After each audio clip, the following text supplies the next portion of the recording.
येतोय ना आवाज? हा येतो.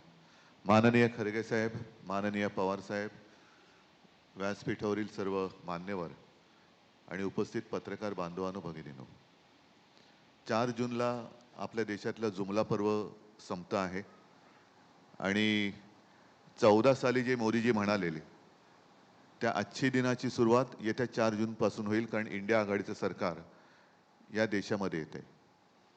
जवळपास सर्व प्रचाराचे मुद्दे म्हणजे जनतेच्या जीवन मरणाचे प्रश्न, हे सगळे अख्ख्या देशामध्ये चर्चिले गेलेले आहेत.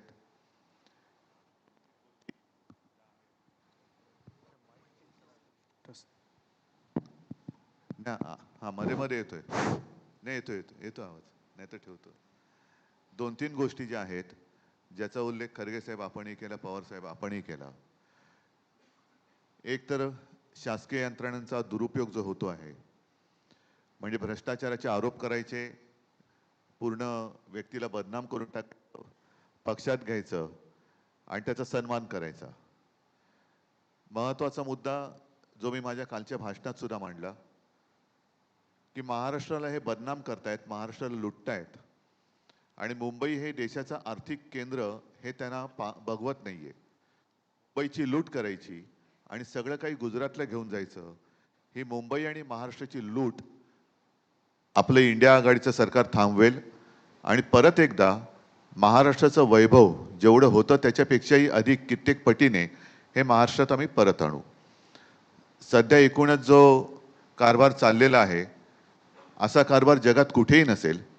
एका घटनाबाह्य सरकारच्या प्रचारासाठी आणि त्यांच्या उमेदवारांसाठी, गद्दारांच्या प्रचारासाठी देशात पंतप्रधान येत आहेत. असं कोणताही देश नसेल की घटनाबाह्य आहे.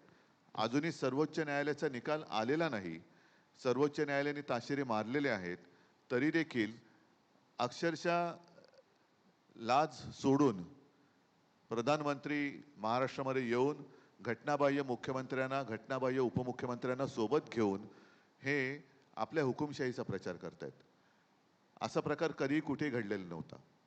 आणि मी जे काय म्हणतो की जे देतील साथ त्यांचा करू घात, 1-1.5 वर्षापूर्वी भारतीय जनता पक्षाचे अध्यक्ष नड्डा हे म्हणाले होते की या देशामध्ये एकच पक्ष राहील. मी कालच माझ्या एका मुलाखतीत म्हटलंय की आम्हाला हे नकली सेना म्हणतात, उद्या RSSला सुद्धा हे नकली संघ म्हणतील. आणि योगायोग असेल, काही असेल, खरगे साहेब आजच्या इंडियन एक्सप्रेसमध्ये नड्डा साहेबांची मुलाखत आलेली आहे, त्याच्यात त्यांनी म्हटलं की आता भाजपा हा स्वयंपूर्ण झालेला आहे, त्याला RSSची गरज नाही. म्हणजे आता पुढच्या वर्षीचं 100वे वर्ष, म्हणजे 16वं वर्ष धोक्याचं म्हणतात, तसं संघाला 100वे वर्ष धोक्याचं होते की काय, कारण संघाला सुद्धा हे नष्ट करून टाकतील.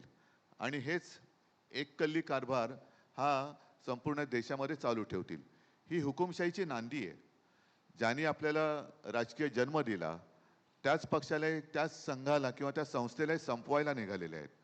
आणि त्याच करता मी जे काल म्हटलं की यांना गद्दारांची घराणेशाही चालते, पण प्रमोद महाजनांची चालत नाही, आमची चालत नाही. हा सगळा प्रकार हा घृणास्पद आहे. त्याच्यावरती मी वेळोवेळी बोललेलो आहे. आज सुद्धा आणखीन काही आपल्याला प्रश्न असतील तर आमच्या तिघांपैकी आपण कोणाला विचारा, आम्ही त्याच्याबद्दल उत्तर देऊ. एकच मिनिट, सॉरी, जो कालच्या सभेत मला बोलण्याचा एक मुद्दा होता की यांचा पैशाचा वाटप हा मोठ्या प्रमाणावरती चालण्याच्या तक्रारी आमच्याकडे येत आहेत. 50 खोके आता फुटलेले आहेत आणि सगळीकडे त्याचं वाटप होतंय. मात्र काही ठिकाणी अशा तक्रारी आल्या, ज्या तक्रारी आम्ही निवडणूक आयोगाकडे गेलेल्या आहेत, की ज्या वस्त्यांमधनं मतदान होण्याची शक्यता भाजपला कमी वाटते, तिथल्या काही लोकांना आधीच ते बोटाला शाई लावतायत.